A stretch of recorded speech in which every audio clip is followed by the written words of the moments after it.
Bismillah ar-Rahman ar-Rahim. Dear Chairman, ladies and gentlemen, brothers and sisters, Assalamu alaikum wa rahmatullahi wa barakatuh.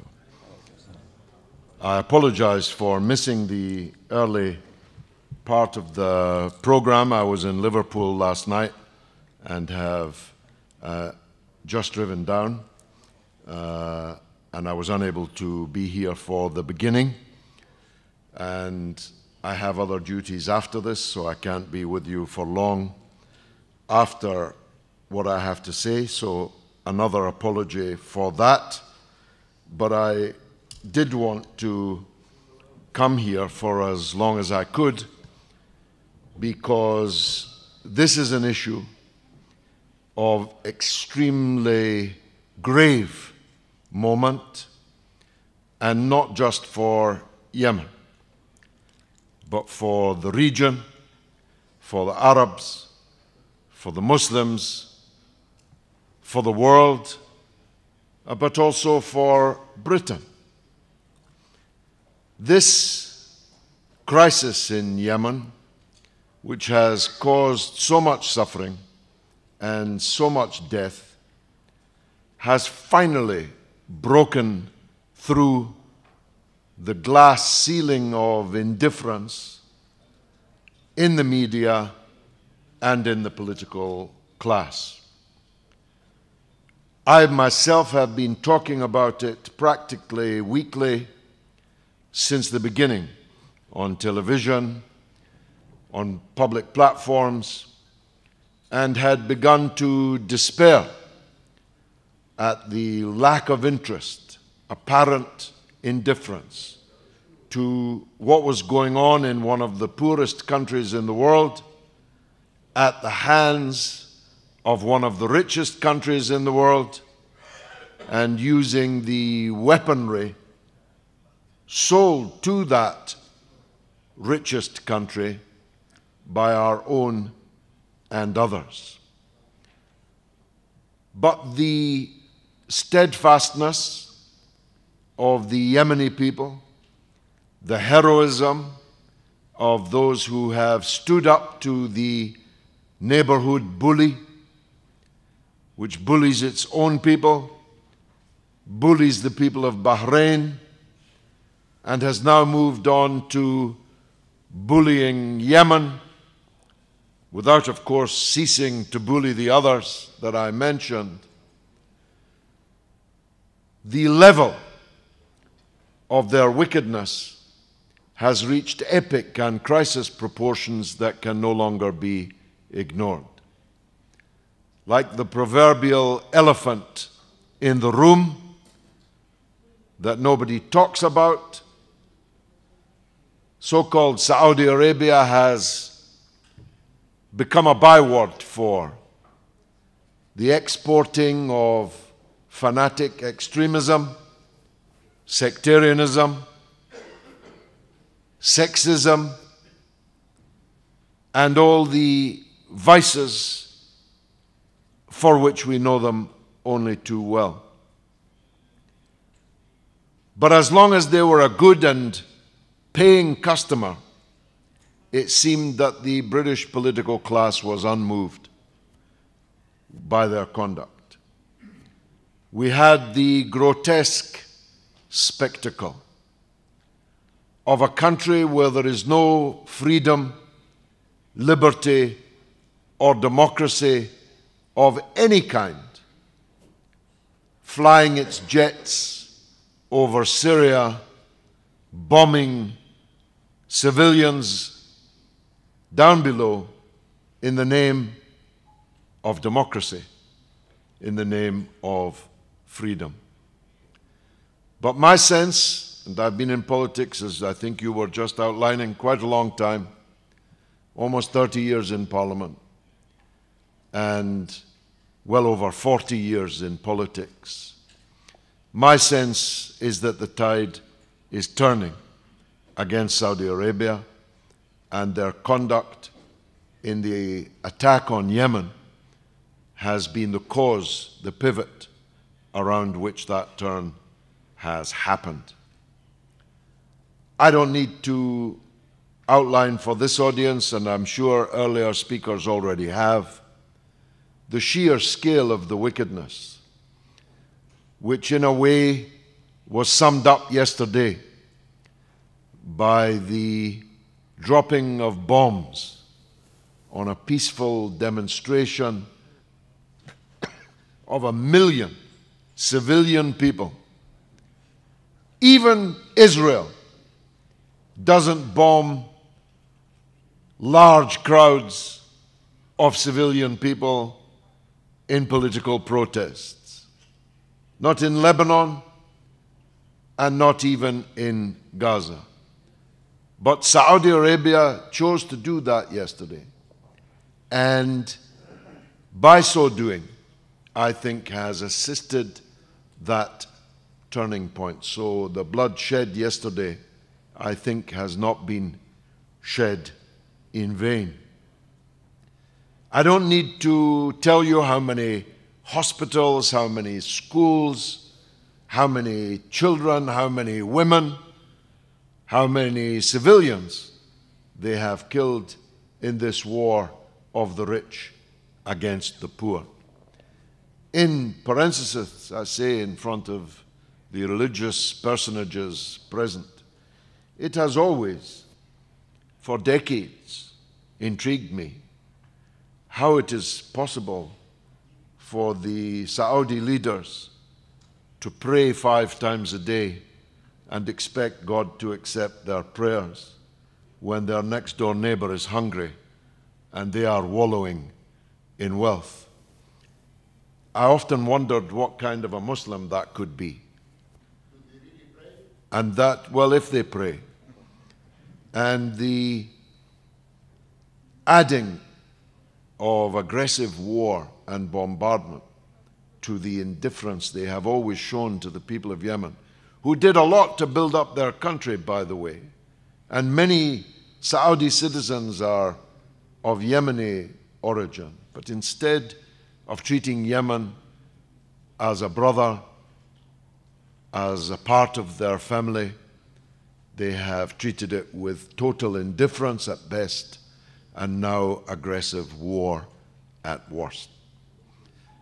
I want to focus in what I have to say on this question of ISIS and Al-Qaeda and the role of Saudi Arabia in the promotion of this phenomenon and its now real and present danger in Yemen. The truth is, Al-Qaeda is a Saudi phenomenon. It came from the fountainhead, the ideological, theological, financial, and political fountainhead of Saudi Arabia. It has spread everywhere in the world. And I often ask myself, if these people do read books, we asked earlier, do they pray? Do they read books? I have one to recommend to them. It was written by my compatriot, indeed from my own city, Mary Shelley, and it's called Frankenstein. Dr. Frankenstein created a monster. And once he had created it, it broke free and rampaged around his own house and life. And the moral of the story is not hard to grasp. That if you build a monster, you will no longer be able to control it once you have created it. That's why it's called a monster. Yet Saudi Arabia has sent this monster all over the world, apparently oblivious to the fact that this very monster may devour them. But meanwhile, it's devouring us. It's devouring us in Syria, in Libya, in Nigeria, in France, in Belgium, in Germany, even in the United States, and further afield.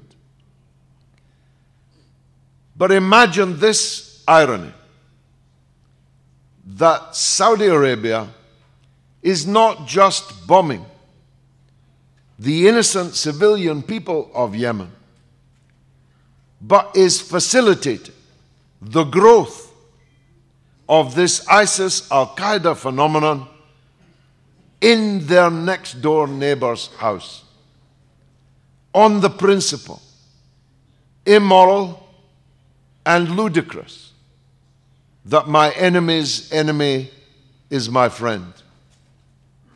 Well, your enemy's enemy isn't always your friend. Sometimes your enemy's enemy is worse than your enemy. And it may well have been you'd have been better sticking with the enemy that you knew, rather than building up a monster in order to defeat your original enemy. It is clear now that there is a substantial presence in Yemen of ISIS, stroke Al-Qaeda. I refuse to make any differentiation between these heart-eating, head-chopping, crucifying, religious people and places destroying sectarian madness. And if, I say if, though I have no belief at all that they will, but if they were to succeed in destroying Yemen, in part through the deployment of ISIS and Al-Qaeda and these other extremist groups, what conceivably could be the outcome? The outcome could only be a further growth of that phenomenon in their next door neighbor. And all of this is done on an entirely fake sectarian basis. I saw yesterday on Twitter, after I had retweeted a small video of this mass demonstration yesterday, someone said, they are a small minority. Didn't look very small, by the way. They are a small minority plus Iran, Russia, Hezbollah, George Galloway, and Abdel Bari Atwan. Well, they would be very lucky if that's all they were up against. Of course, they are up against the great majority of the Yemeni people as Yemenis. This attempt to portray this conflict as between Sunni and Shia is utterly bogus. It would be empty even if it were true, but of course it isn't true. And the extent to which some in the Muslim Ummah have swallowed this lie is a measure of the scale of our problem amongst the Muslims with sectarianism and extremism. There's no point in pretending that there are no supporters, no takers for this kind of sectarian perspective amongst the Muslims, because there is. I can tell you, I've met them. They talk to me, although it's usually swearing. I know that these kind of people exist in our midst. So we have to spell out the truth. This is a tyranny seeking to crush and subjugate its poor neighbor, using the weapons and the wherewithal and the expertise of countries who not only have no view on whether someone is a Sunni or a Shia, but would not know the difference if they were confronted with it. I often chide people. Do you really think that Western governments care whether you're a Sunni or a Shia? Do you think they even know what that means? They were with the Shah of Persia for decades. He was a Shiite. They were with the opposition in Iraq for decades, which was predominantly Shiite. If the time ever came where their interests in Saudi Arabia required them to discover a new care and concern for the Shia in the eastern province of Saudi Arabia, they would do so overnight. And the human rights of the Saudi Shia would suddenly become everywhere. And the king of Saudi Arabia would become the next new Hitler. These people are not interested in the prophets, peace be upon them. They're interested in the profits and how to get a bigger piece of them. That's their purpose. That's why they're backing this Saudi aggression. Now, I had this tantalizing thought yesterday as I saw this crowd. Why don't they keep on walking?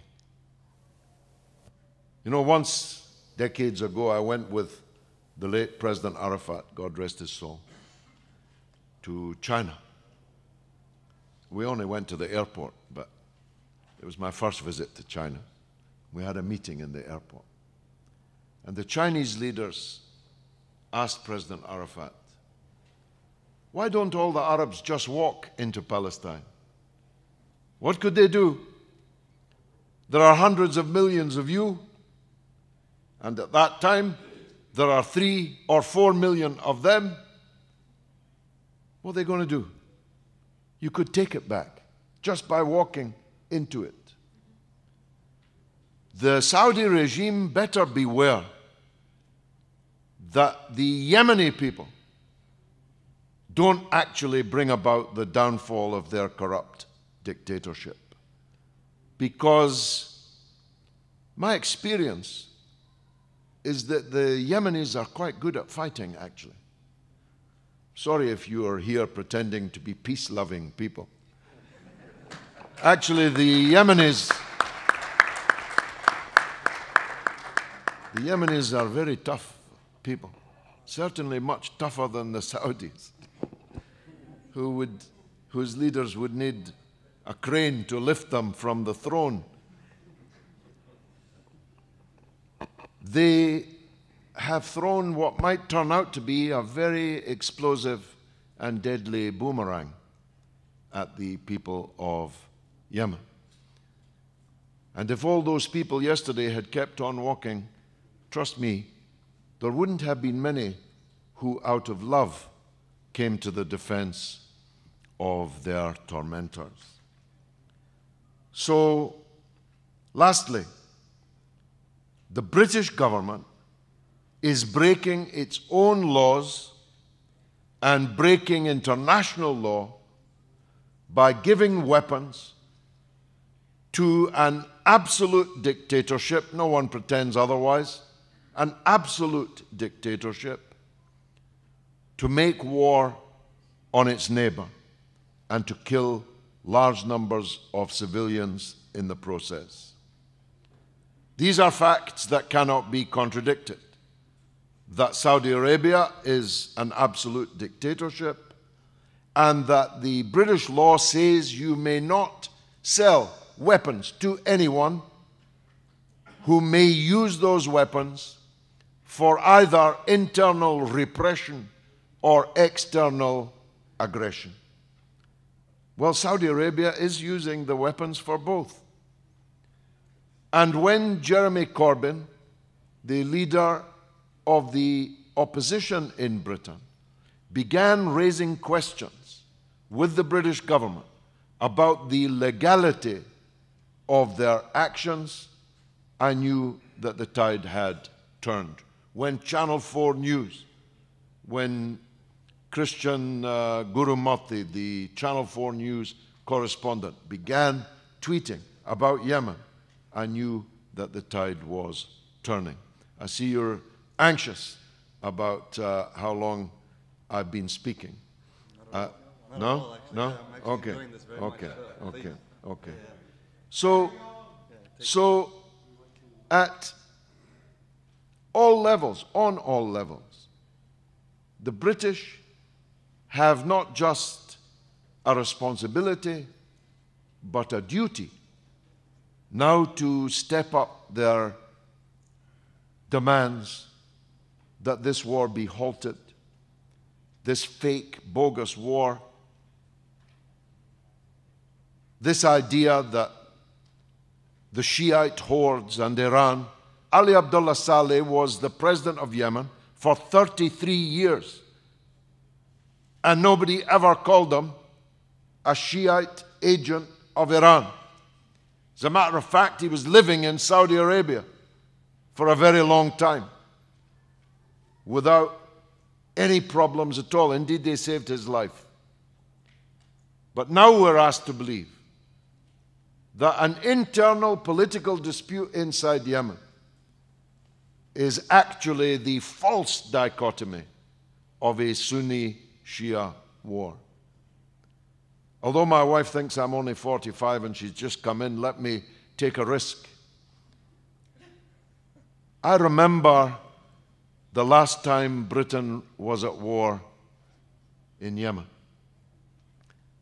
A Scotsman who was mad as a box of frogs, called Lieutenant Colonel Mitchell, who was the officer in command of the Argyll and Sutherland Highlanders. And I watched in 1967, when I was 13 years old, Scottish soldiers on TV playing the bagpipes, wearing kilts, and murdering Yemenis in the Crater district of Aden. As it turned out, it was the end for the British Empire, not any kind of beginning of anything. It was the last time that the British Army could pretend it was in control of events in a colony. It brought about the destruction, formally, of the British Empire. Harold Wilson, the then Prime Minister, was forced to withdraw. East of Suez was the phrase that was often bruited about at that time. It brought about the end of the British Empire. I pray to God that this war brings about the end of the corrupt, kleptocratic, hypocritic Saudi Empire too. Wassalamu alaikum. Thank you.